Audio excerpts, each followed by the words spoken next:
unexpected developments are taking place in Syria and the broader region. People's Protection Units YPG terrorists, in cooperation with the United States, have recently taken control of Raqqa from Daesh. In other words, Washington increased its footprint in Syria through the proxy of a terrorist group. Meanwhile, a crisis broke out in Lebanon, as Prime Minister Saad Hariri announced his resignation from Saudi Arabia. While Lebanon claimed that its prime minister had been taken hostage in Riyadh, this critical development came to be seen as a precursor of the next hot conflict in the Middle East. At the time, practically everybody thought that Saudi Arabia, the United Arab Emirates (UAE), Israel and the US were going to attack Hezbollah positions in Lebanon. Hariri, however, decided to suspend his resignation.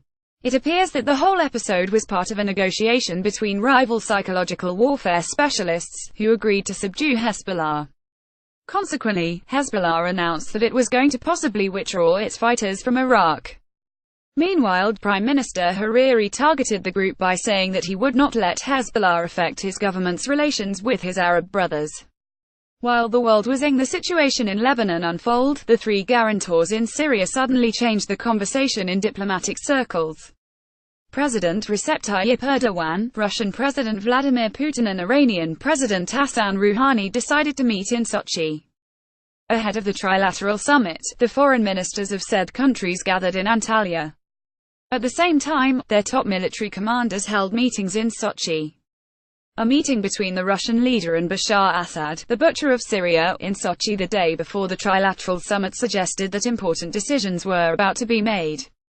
In the end, Presidents Erdogan, Putin and Rouhani indeed made some important decisions about the future of Syria. The three countries agreed to support a political solution to the Syrian conflict. Accordingly, a Congress of all players in Syria will convene, deconflicting zones will be expanded to all parts of the country and steps will be taken to promote stability in existing conflicting zones. If Turkey, Russia and Iran throw their weight behind a peaceful resolution, the Syrian conflict could be possible, which is why the Sochi summit was very important.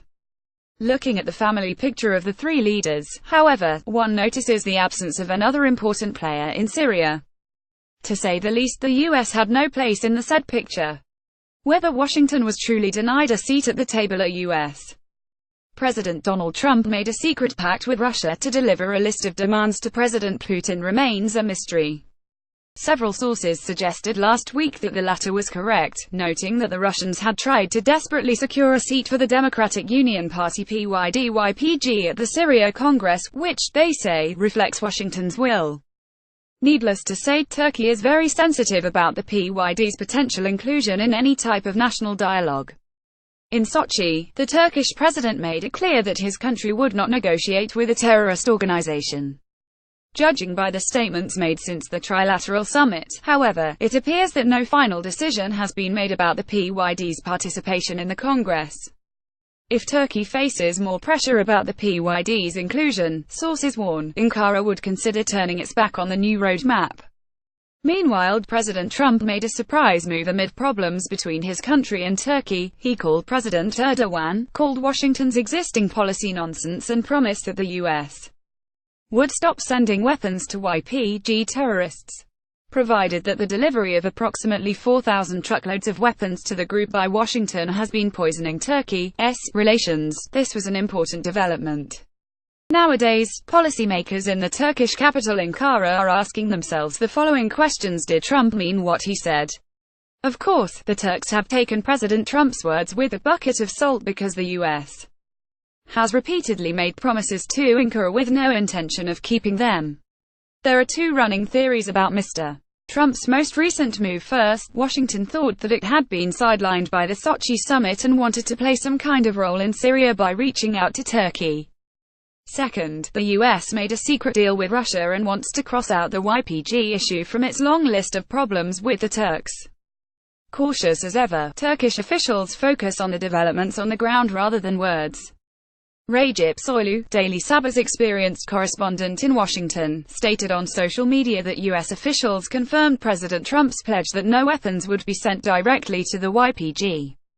However, he concluded that the YPG militants would continue to receive U.S. support through the proxy of the Syrian Democratic Forces. As such, it would appear that PYD-YPG presence in Syria will remain a serious problem for Turkey.